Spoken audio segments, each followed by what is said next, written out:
Donc la balise UL, comme suit, c'est la balise qui nous permet d'écrire des listes. Et on distingue deux types de listes.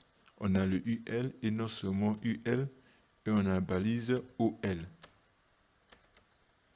comme suit. Donc ces deux balises-là, ces deux balises spécifiques, donc comme vous pouvez remarquer, le UL qui commence les termines là et le OL sont deux types de balises qui sont utilisées pour écrire des listes de différents types de listes.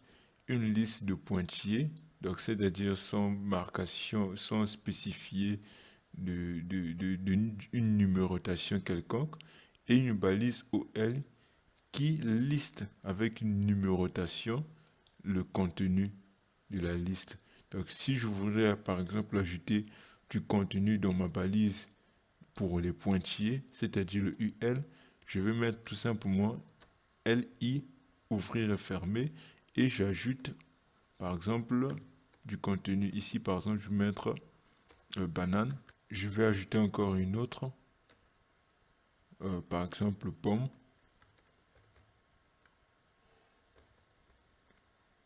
Une autre ici, fraise. J'enregistre et quand j'actualise, on peut remarquer notre liste apparaître par ici. Donc comme on vient de remarquer, banane, pomme, fraise, tel que je viens de spécifier ici.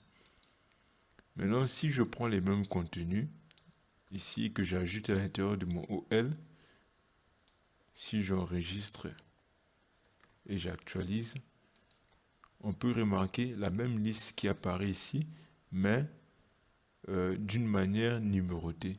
Donc c'est ça les différents types de listes. Je vais le mettre un peu plus au milieu. J'enregistre et j'actualise. Voilà, on a nos listes par ici. Alors cette fois-ci, nous allons voir une balise qui va nous permettre d'intégrer des images dans notre page. Par exemple, là, je vais ajouter une image après ce texte, c'est-à-dire ici. Pour cela, on utilise la balise IMG, comme suit. Donc, IMG, c'est une balise qui se présente de cette manière. IMG, qui est une balise orphelin. Donc ici, on peut remarquer ce qu'on appelle par un attribut. L'attribut permet d'apporter des modifications à une balise, d'apporter des éditions, d'apporter des modifications à une balise. Par exemple, là, il s'agit de spécifier l'adresse. Il s'agit de spécifier l'adresse où se trouve l'image, l'adresse exacte où se trouve l'image. Par exemple, là, si j'actualise et que j'enregistre, on ne verra rien. Pourquoi? Tout simplement parce que on n'a pas précisé quelle image on souhaite afficher. Donc là, nous allons essayer de prendre une image au hasard. Sur Google, on va prendre l'image d'une fraise. Donc je fais clic droit, copier l'adresse de l'image et ajouter ce lien à l'intérieur des griffes de l'attribut src enregistré. Et dès que j'actualise ma page, on peut remarquer qu'on a maintenant notre image qui vient d'apparaître par là. Donc en gros, c'est le rôle de cette balise image qui nous permet d'intégrer les images.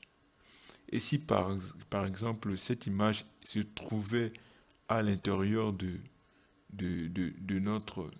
notre ordinateur ou bien de notre site, on mettra tout simplement l'adresse où se trouve l'image. Par exemple, je vais télécharger l'image, enregistrer l'image et je vais l'enregistrer au bureau. À présent, notre image vient d'être téléchargée. Je récupère le nom de cette image.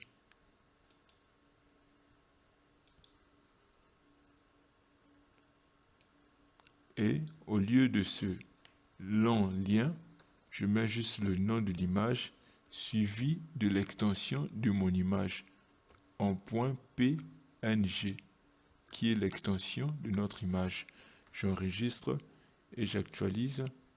On peut voir que là, on a notre image. Si au lieu de PNG que je mets JPG alors que mon image n'est pas JPG, JPEG, et que j'enregistre, qu'est-ce qu'on va remarquer? On va remarquer ce petit logo. Ce petit logo, vous l'avez déjà sans doute remarqué sur le site web. C'est lorsque l'image a connu, par exemple, un problème de connexion ou bien lorsqu'une image n'a pas pu s'afficher. Donc, il y a un attribut qui permet d'indiquer si il s'agissait de quelle image lorsque l'image n'est pas chargée. Ça s'appelle l'attribut alt. Et c'est par exemple, sur cet attribut alt que je veux préciser que là, il s'agissait par exemple d'une fraise. Donc là, je vais mettre image fraise comme suit. Et dès que je vais actualiser, on verra que c'est cet écrit qui va apparaître à la place lorsque l'image n'est pas chargée. Remettons la bonne extension. PNG, j'enregistre et lorsque j'actualise, on ne verra plus image fraise. Donc en gros, le alt vient juste pour préciser que là, il y avait telle image. Donc là, on vient de voir la balise qui nous permet d'intégrer de l'image sur notre page. Alors à présent, nous allons voir une autre balise qui est la balise utilisée pour ajouter des tableaux dans notre site. Par exemple, là, on voudrait ajouter une sorte de tableau qui va afficher, par exemple, un menu, un truc de ce genre. On utilise la balise table. Donc, ça s'écrit de cette manière. CTRL espace. Et voilà, c'est cette balise table qui nous permet d'ajouter un tableau. Si vous mettez comme ça et que vous actualisez, vous n'aurez rien. Tout simplement parce que notre tableau n'a pas de colonne ni de ligne. Et pour ajouter des lignes et des colonnes, on utilise la balise TR. Comme suit, et j'en veux deux, comme ceci. Donc ces deux balises-là sont comme des balises LU, sont un peu comme le UL ici. Les UL, on va les prendre un peu comme les TR que je viens d'écrire. Et les LI sera des balises qu'on va spécifier pour chaque colonne, pour chaque ligne et chaque colonne. Donc là, à l'intérieur des TR, on va utiliser des TD. Donc c'est TD qui représente un peu les LI de notre tableau. Donc ici, je vais ajouter encore, je vais faire juste une copier-coller et ajouter. Là, en quelque sorte, on a les têtes de notre tableau et là, on a les contenus. Donc ici, par exemple, ici, je vais ajouter du contenu. Par exemple, ici, je vais mettre fruits. Ici, je vais mettre quantité. Là, par exemple, je vais mettre le poids.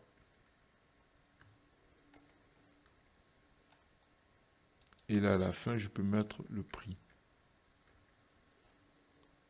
Ensuite, ici, par exemple, je commence à remplir le contenu de mon tableau. Là, par exemple, pour fruits, je peux mettre fraises. Et là, pour quantité, je peux mettre, par exemple, 258. Le poids, 21 kg. Et le prix, on va mettre 45 $.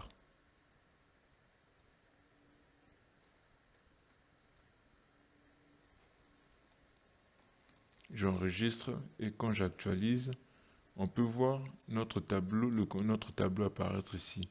Mais notre tableau n'a pas de ligne, tout simplement pourquoi n'est pas tracé, tout simplement pourquoi parce qu'on n'a pas spécifié des attributs nécessaires pour pouvoir ajouter une bordure à notre tableau. Pour cela ici, je dois ajouter un attribut border et donner la grosseur. Donc je mettrai à 1, j'actualise.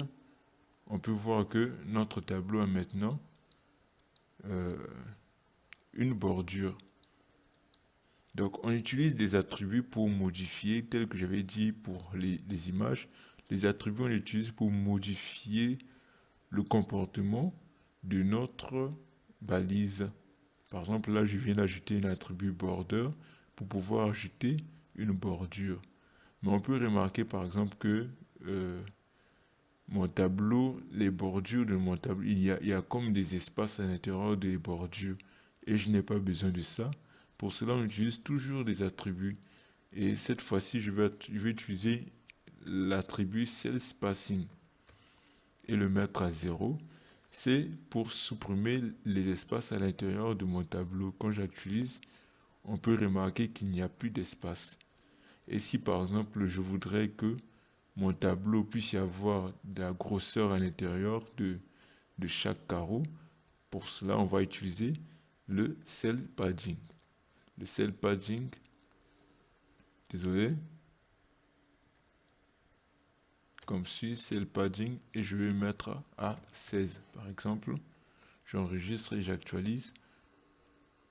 On peut voir que notre tableau a quand même pris de la taille à l'intérieur de chaque case. Il y a maintenant un padding de 16. Maintenant, si par exemple je voudrais que mon tableau puisse prendre au moins 80% ou bien 90% de ma page, là aussi on utilise des attributs. Cet attribut c'est le width. Et je veux le mettre à 90% par exemple. J'enregistre et j'actualise. On peut voir que mon tableau a pris 90% de ma page. Si je veux, je peux l'emmener jusqu'à 100%. Il prendra aussi 100% de ma page.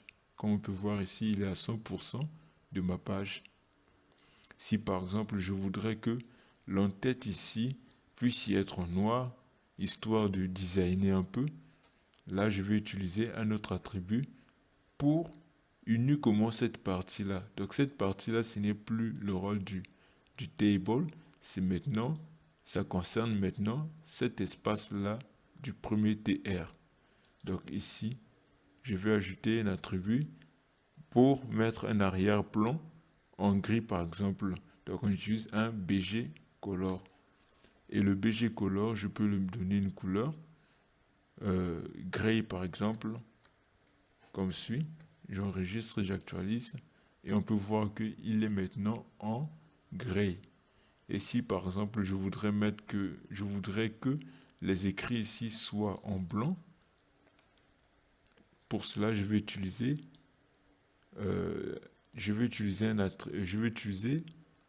une balise et non un attribut. Je vais utiliser une balise qui va permettre de mettre chacun d'eux en blanc.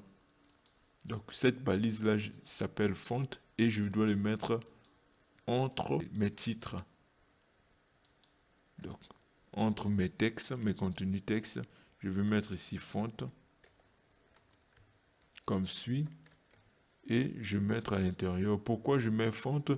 Tout simplement, c'est avec font qu'on a la possibilité d'ajouter des attributs nécessaires à la modification des fonds, donc à la modification des contenus du type texte.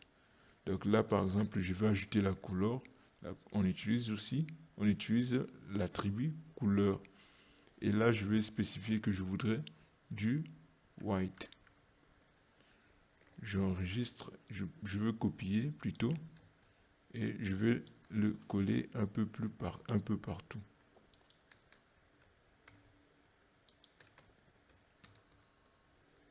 J'enregistre et quand j'actualise, on peut voir que les entêtes en blanc. Donc si je voudrais par exemple les mettre en gras, je peux utiliser du B, CTRL espace, et là maintenant, je peux l'ajouter partout. Et quand j'actualise, on peut remarquer que tout est passé en gras. Donc en gros, jusqu'à là, les balises qu'on a vues, on a vu la balise qui nous permet d'ajouter du contenu image, une balise pour écrire les tableaux, une balise pour euh, ajouter du texte, pour les listes, pour ajouter du gras sur l'image, afficher des titres à plusieurs niveaux et tout consort. Il y a encore plein d'autres balises à voir. Nous allons voir cette fois-ci la balise bouton. Si par exemple je voudrais ajouter des boutons à ma page, disons ici après mon tableau, il suffit juste que j'utilise, il suffit juste que j'écrive bouton. Donc bouton, c'est comme ça que s'écrit cette balise. Et c'est tout, vous ajoutez juste du texte. Par exemple là, cliquez sur moi.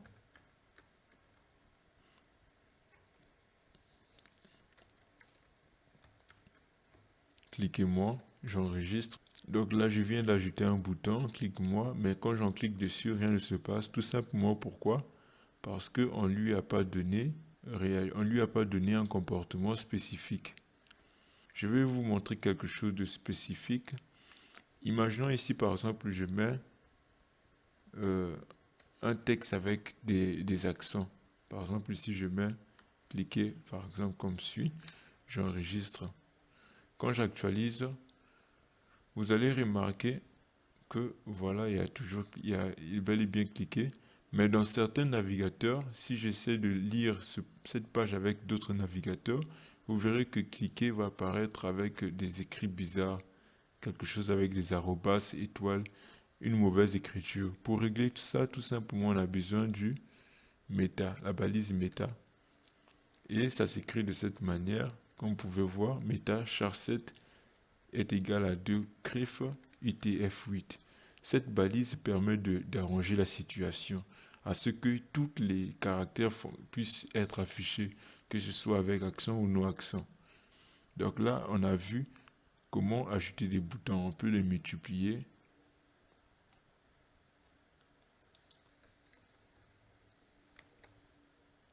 On a même ajouté au moins 4 boutons. On a vu les boutons, on a vu les tableaux, comment ajouter les images. Cette fois-ci, nous allons voir la balise forme. La balise forme, c'est tout simplement une balise qui est utilisée beaucoup plus pour les formulaires à remplir, les pages de contact. Donc, je vais l'ajouter après nos boutons ici. Et comment se présente la balise forme? On écrit tout simplement forme, CTRL espace, et on a notre balise forme qui se présente de cette manière. Et à l'intérieur de notre balise forme, il y a une manière d'ajouter des choses.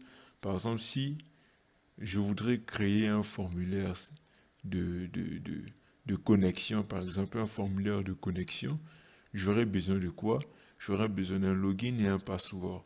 Donc un login et un password, je dois préciser premièrement que ici c'est pour le login, pour faire ça on utilise les labels. Donc je vais mettre ici label.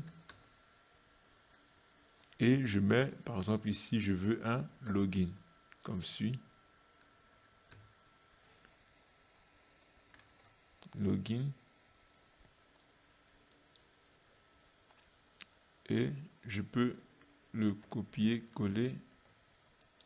Et ici, on aura ici à mettre password. Login, password. C'est en anglais.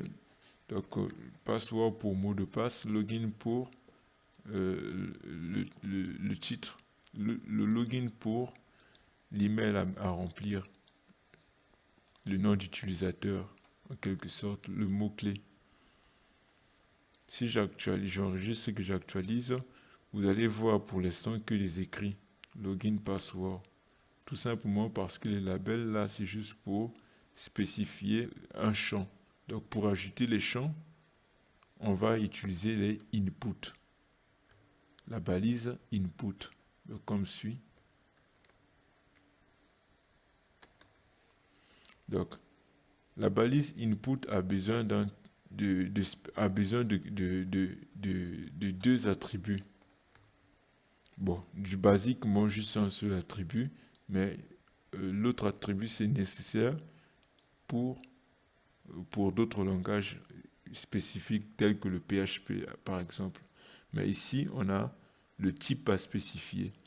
Le type de cette entrée, c'est le login. Le type, on a besoin d'un nom par exemple. Si c'est un nom qu'on va récupérer, on mettra le login type name comme suit. J'enregistre et quand je vais actualiser ici, on peut voir qu'on a login ici et password.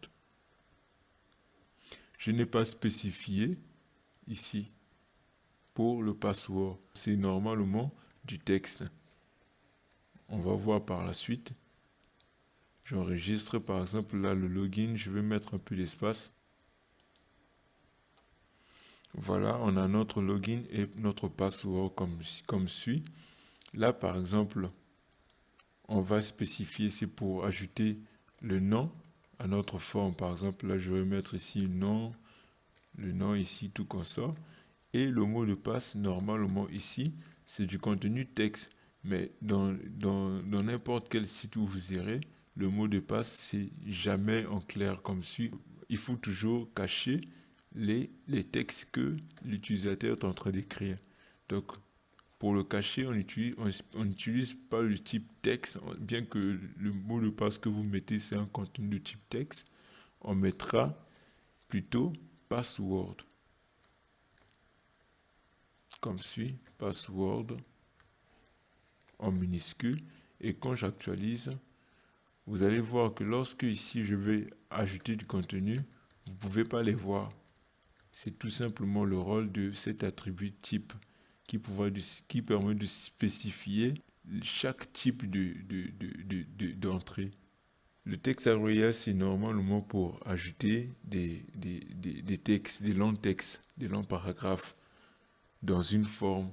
Par exemple, là, quand je vais actualiser, on peut voir ici qu'il y a un petit champ qui vient de naître auquel on peut le faire grandir comme on veut pour ajouter des longs contenus. Je réactualise et par défaut, il a cette taille-là. Donc, je vais mettre un petit espace ici, BR.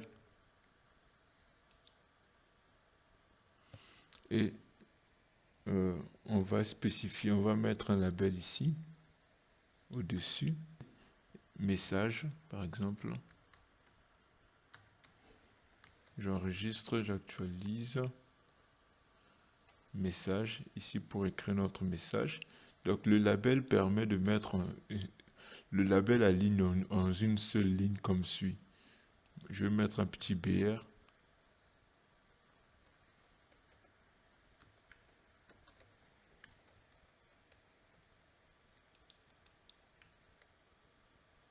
Comme suit. Ici, c'est pour écrire du message. Souvenez-vous, nous sommes sur notre forme. Alors, on peut remarquer que là, c'est quand même petit. On voudrait qu'il y ait quand même un peu de la taille. Notre text area. Donc le text area, c'est pas une balise orphelin, mais il s'écrit toujours avec la fin comme ça. Il ne faut pas mettre d'espace à l'intérieur. Il faut juste le laisser comme ça. Et on peut ajouter des attributs par la suite, tels que l'attribut row. Row, par exemple, je vais mettre à 23, à 20. J'enregistre et quand j'actualise, vous pouvez voir qu'il y a pris de la taille. Le row, il a pris quand même de la taille. C'est le row. Donc l'attribut qui va nous permettre d'ajouter la largeur, c'est l'attribut calls. Et par exemple, on va le mettre à 70. J'enregistre et j'actualise. On peut voir qu'il a pris jusqu'à 70. Et si je diminue par exemple ici, au lieu de 20 que je mets à 15, eh bien, il va se réduire aussi à 15, comme on peut voir ici. Donc, chaque fois que je pourrai actualiser ma page, il aura comme taille par défaut ceci. Donc, maintenant, cette fois-ci, nous allons voir une partie un peu plus importante qui sera les liens, qui est la balise A. La balise A, c'est la balise qui est utilisée pour pouvoir interagir entre les pages. Par exemple, là, on n'a qu'une seule page. Imaginons qu'on voudrait créer une nouvelle page. Par exemple, là, sur mon éditeur ici, je fais un CTRL-N pour avoir un nouvel onglet et je fais un CTRL-S pour enregistrer. Et je vais enregistrer où? Au bureau. Je vais l'appeler page 2. Par exemple, là, je mets page 2. .index.html et ensuite enregistrer toujours au bureau. Là, on a maintenant deux pages, la page 2 et notre page index. Ici, sur la page 2, je vais juste ajouter un écrit basique. Donc, quand j'ai mis HTML, CTRL espace, j'ai l'arborescence. Je mets comme titre page 2, disons ma page 2.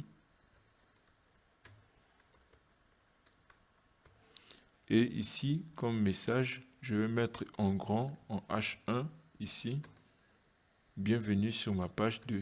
Bienvenue. Bienvenue.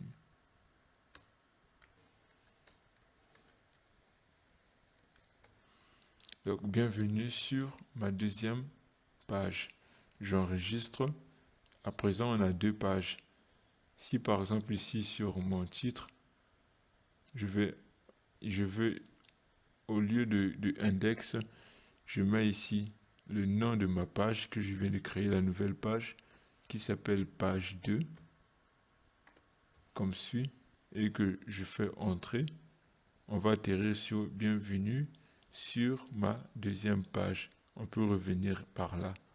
Maintenant, on pourrait ajouter un lien sur la page qui peut faire en sorte que lorsque je clique dessus, que lorsque je clique sur ma page,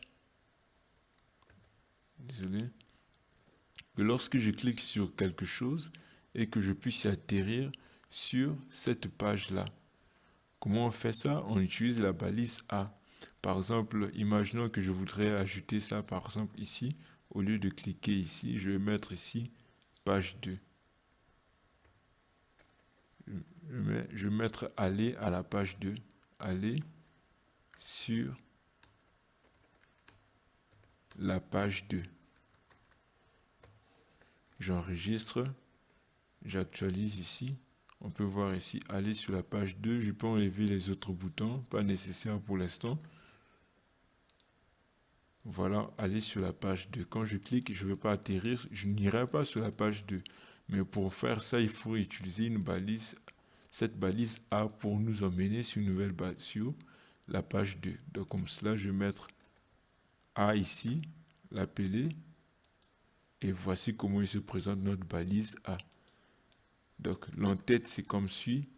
Il possède directement un attribut par défaut, qui est l'attribut href. L'attribut href, c'est pour indiquer l'adresse de là où vous souhaitez naviguer, de la page auquel vous voulez changer ou se déplacer. Et là, c'est la fermeture. Donc, comme vous l'aurez compris, c'est au milieu ici qu'on met le contenu à cliquer. Par exemple, si je mets mon bouton à l'intérieur de cet espace qui se trouve entre milieu, entre les deux balises, lorsque je cliquerai, c'est le href qui sera exécuté. Je le fais, je prends notre petit bouton ici, je l'ajoute au milieu de mes balises A, comme suit, et ici, je vais spécifier à ma balise, à ma balise A, que je vais aller sur la page 2. La page 2, c'est un fichier qui se trouve au même endroit que la page index. Donc pour cela, je vais juste indiquer page 2.html. Donc page 2, je l'écris .html. J'enregistre. Quand j'actualise sur ma page ici et que je clique ici aller sur la page 2, en cliquant, on atterrit Sur la page 2, je peux revenir. Je clique de nouveau. Vous voyez, on atterrit sur la page 2. Qu'est-ce qui fait ça? C'est tout simplement la balise A. Donc, je peux faire ça de même pour, par exemple, ici, pour l'image. Imaginons que je voudrais que lorsque je vais cliquer cette image, j'atterris sur la page 2. Il suffit juste que je puisse copier. Il suffit juste que je puisse ajouter cette balise A au-dessus, donc mettre cette image au milieu des balises A. Donc là, je vais mettre une balise A. Je prends la fin. Je mets à la fin de mon I. Et là maintenant, il se trouve à l'intérieur de notre image, se trouve au milieu des balises A. Et ici, je vais dire, ramène-moi sur la page 2. Page 2.html. J'enregistre. Quand j'actualise, il a pris les modifications. Quand je clique sur l'image, vous voyez, on atterrit sur une nouvelle page lorsque je clique. Et c'est pas seulement pour des types boutons ou images, on peut très bien le faire avec le contenu type texte. Par exemple, là, je veux le faire pour mon H1. Je prends la fin ici. Donc, le but, c'est de mettre au milieu carrément, la balise concernée au milieu de la balise A. Donc, c'est-à-dire l'ouverture et la fermeture. L'autre balise H1, par exemple, se trouve au milieu de l'ouverture et la fermeture de la balise A. Là, je viens d'enregistrer. J'actualise ici. On peut remarquer quoi? On peut remarquer que tout de suite que mon titre ici est devenu automatiquement souligné et a pris la couleur bleue. Tout simplement pourquoi? Tout simplement, ce n'est plus du texte, mais ça devient de l'hypertexte. Ça veut dire que c'est du texte cliquable qui peut nous ramener sur une nouvelle page. Par exemple, là, quand je clique, j'atterris maintenant sur la deuxième page. Je peux revenir et il est souligné. Donc, en gros, c'est un peu ça les bases du HTML. Ce qui fait du HTML, c'est surtout ces liens hypertextes. Le fait que lorsque je clique sur une image, je clique sur un bouton et j'atterris sur une autre. Lorsque par exemple je suis sur un formulaire et tout qu'on sort. Donc là on a vu les bases, on a vu les listes, on a vu les paragraphes, quelques petits balises. Et ces balises que vous voyez, que vous avez vues, et non seulement les balises, mais aussi les attributs qu'on vient de voir, sont très importants. Donc il est important de les noter et de les mémoriser. Donc on a vu, premièrement, les balises H1 jusqu'aux balises H6. On a vu les balises H, on a vu les paragraphes, la balise HR, la balise BR, EM, la balise B, la balise trunk. On a vu les listes UL, les listes OL. On a vu la balise A, les images. Non seulement ça, on a aussi vu le tableau, les boutons, la balise forme. Donc on a déjà les bagages nécessaires pour pouvoir faire un bon site web avec du HTML seulement. Cette fois-ci, nous allons voir du CSS.